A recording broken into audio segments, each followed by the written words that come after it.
Exercise 15.3 ठीक है। Exercise 15.3 इसका क्वेश्चन नंबर फर्स्ट हम हल कर रहे हैं और ये क्वेश्चन नंबर फर्स्ट है। यहाँ लिख देते हैं क्वेश्चन नंबर फर्स्ट। ठीक है, क्वेश्चन नंबर फर्स्ट है ये। और इसमें आपने ये देखना है स्टूडेंट्स कि एक चीज़ का ख्याल रखना है, ये प्रूफ करना है इसमें। ठीक है, तो लेफ्ट हैंड साइड और राइट हैंड साइड दोनों फंक्शंस हैं और इनको कैसे प्रूव करते हैं। तो हमारे जो ट्रिग्नोमेट्रिकल चार्ट्स हमें याद हैं तो उसके अंदर हमें मेन फंक्शंस को याद रखना है। मेन फंक्शंस कौन से होते हैं? मेन फंक्शन होते हैं साइन एंड कॉस। देखें, ये जो साइन थीटा और ये कॉस थीटा, ये जो दो फंक्शन हैं ये मेन फंक्शन होते हैं ट्रिग्नोमेट्रिकल फंक्शन के। बाकी सारे इसी में से ही बने हुए हैं, कॉसेक है, सीकेंट है, टेंजेंट है, कोटेंजेंट, सब इसी में से बने हुए हैं। तो ये मेन दो फंक्शन है, इसके अंदर इन फॉर्म क्वेश्चंस को कन्वर्ट करके हल करना चाहिए। तो अब देखिएगा किस तरह से कन्वर्ट करके हम प्रूव करेंगे। तो पहले तो हमें प्रूव करने के लिए एक पॉइंट ये भी ध्यान में रखना है कि जो हमारे पास जो वैल्यूज़ होती हैं लेफ्ट हैंड साइड पर इजिकल्स टू के इस तरफ वाली वैल्यूज लेफ्ट हैंड साइड है। तो ये जो वैल्यू लेफ्ट हैंड साइड है इसको हम हल करेंगे तो यहाँ तो इसके बराबर आ जाए तो हम कहेंगे कि प्रूव हो जाएगा।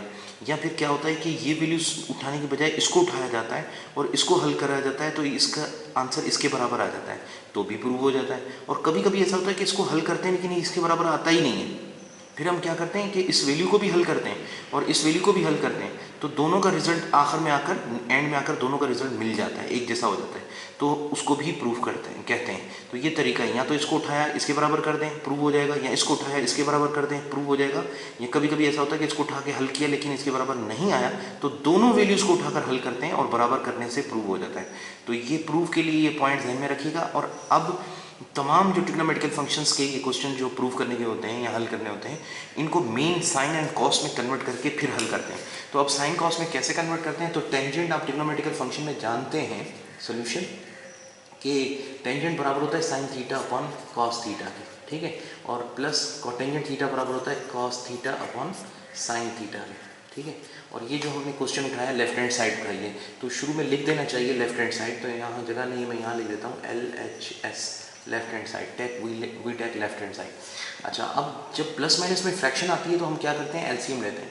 तो हमारे पास एलसीएम क्या आएगा कॉस और साइन का? कॉस थीटा और साइन थीटा, क्योंकि दोनों डिफरेंट वैल्यूज हैं। तो कॉस थीटा को कैंसिल कर देगा, बाकी क्या बचा? साइन थीटा से मल्टीप्लाई होगा तो साइन स्क्वायर थीटा आ जाएगा। और प्लस साइन ने साइन को कैंसिल कर दिया तो बाकी बचा कॉस से मल्टीप्लाई होगा तो क्या आ जाएगा? Cos square theta. ठीक है, अब उसके बाद हम जानते हैं कि sine square plus cos square theta is equal to किसके बराबर होता है? 1 के बराबर होता है। तो हम इसको लिखेंगे 1 अपॉन कॉस थीटा और ये साइन थीटा, ये वैल्यूज तो वही की वही रहेगी। अच्छा, अब हमें देख रहे हैं कि हमारे पास यहाँ तक तो सिंप्लीफाई हो गया लेकिन हमें प्रूफ किसके बराबर करना है? ये सीकेंट थीटा और कॉसेक थीटा के बराबर करना है। सीकेंट थीटा और कॉसेक थीटा, तो सीकेंट थीटा 1 अपॉन कॉस के बराबर होता है और कॉसेक थीटा 1 अपॉन साइन के बराबर होता है।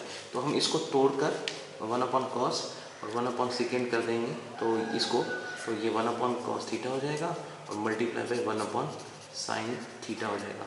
तो ये जो 1 अपॉन कॉस थीटा है ये बराबर होता है सीकेंट थीटा के बराबर। तो हम यहाँ लिखेंगे 1 upon cos theta is equal to secant theta और ये जो 1 अपॉन साइन थीटा है ये बराबर हो जाएगा कॉसेक थीटा के। तो अब आप देखें ये जो हमारा सीकेंट थीटा कॉसेक थीटा है ये बिल्कुल लेफ्ट हैंड साइड से हमने हल की थी ये वाली, और देखिए राइट हैंड साइड के बराबर आ गया। ठीक है, ये देखें, तो ये हमारा क्वेश्चन प्रूव हो गया। अब उसके बाद एक इसका दूसरा सवाल कर लेते हैं। दूसरा सवाल है सेकंड क्वेश्चन और इसमें क्वेश्चन नंबर 1 ही है, इसका सेकंड पार्ट है। ठीक है, तो यहाँ पर सवाल में है कि साइन थीटा और कॉस थीटा और सीकेंट थीटा और cosec theta is equal to 1 के बराबर। तो अब हम इसको प्रूफ कैसे करेंगे? सोल्यूशन मैंने आपको कहा था कि हर फंक्शन को मेन फंक्शन में कन्वर्ट करेंगे। अब ये मेन फंक्शन में तो पहले से ही है साइन थीटा, तो इसको कन्वर्ट करने की ज़रूरत नहीं है, साइन थीटा ही रखेंगे। कॉस थीटा भी मेन फंक्शन है इसलिए इसको वैसे ही रखेंगे। सीकेंट थीटा को मेन फंक्शन यानी साइन कॉस में कन्वर्ट करेंगे तो सीकेंट बराबर होता है 1 अपॉन कॉस के, तो हम यहाँ लिखेंगे 1 अपॉन कॉस थीटा। और हम देख रहे हैं कि कॉसेक थीटा जो होता है साइन और कॉस में मेन फंक्शन में बराबर होता है 1/sin थीटा के। अगर ट्रिग्नोमेट्रिकल चार्ट्स याद हैं तो आपको लिए ये कुछ भी मुश्किल नहीं है। अच्छा, कॉस थीटा ने कॉस थीटा को कैंसिल किया, मल्टीप्लाई में से नीचे ऊपर में कैंसिल होती है, साइन थीटा ने साइन थीटा को कैंसिल किया, इजिकल्स टू 1 आ गया। तो ये क्वेश्चन भी प्रूव्ड हो गया, 1 के बराबर हो गया ना, सारा हल होकर 1 के बराबर आ गया, लेफ्ट हैंड साइड सारी 1 के बराबर है। अच्छा, उसके बाद क्वेश्चन नंबर 3 है इसी का, और वो क्वेश्चन नंबर 3 देखिएगा किस तरह से है कि 3rd क्वेश्चन है कॉस थीटा और प्लस टेंजेंट थीटा और साइन थीटा और plus tangent theta is equals to secant theta, इसके बराबर प्रूव करना है। ठीक है, तो अब हम इसको जब हल करेंगे तो हमारे पास क्या होगा, मेन फंक्शंस में कन्वर्ट करके हल करते हैं। ये मैंने आपको बताया था ना, इसकी प्रैक्टिस करनी है, एक्सरसाइज बहुत इंपॉर्टेंट है फंक्शंस को मूव करने की। तो कॉस थीटा तो मेन फंक्शन है, इसलिए कॉस थीटा ही रहेगा, रिमेन सेम। ठीक है, और plus tangent theta main function में क्या हो जाएगा, sign theta upon cos theta. ठीक है, और मल्टीप्लाई बाय साइन थीटा वैसे का वैसा। ठीक है, और इजिकल्स टू ये सीकेंट थीटा के बराबर हमने लेकर आना है इसको प्रूव करवा के। अच्छा, अब जाहिर है ये प्लस माइनस तो नहीं होता, पहले मल्टीप्लाई होता है, तो साइन साइन से मल्टीप्लाई हो जाएगा। ये जो कॉस थीटा है ये वैसे का वैसे आ जाएगा, कॉस थीटा प्लस का साइन थीटा और साइन थीटा से मल्टीप्लाई हो जाएगा, तो क्या हो जाएगा, sign square theta upon cos theta, और ये इसको हमने सीकेंट थीटा के बराबर लेकर आना है। ठीक है, अच्छा, अब देखें ये दोनों फ्रैक्शंस हैं और ये प्लस माइनस में एलसीएम लेते हैं, तो हम प्लस माइनस में इसका एलसीएम लेंगे तो हमारे पास 1 और कॉस थीटा का एलसीएम आ जाएगा कॉस थीटा। 1 का टेबल कॉस थीटा पे कॉस थीटा दफा जाएगा, कॉस थीटा जब कॉस थीटा से मल्टीप्लाई होगा तो कॉस स्क्वायर थीटा प्लस फिर कॉस थीटा ने कॉस थीटा को कैंसिल कर दिया, 1 टाइम जाएगा इस बार, 1 को साइन स्क्वायर से मल्टीप्लाई करेंगे तो हो जाएगा साइन स्क्वायर थीटा।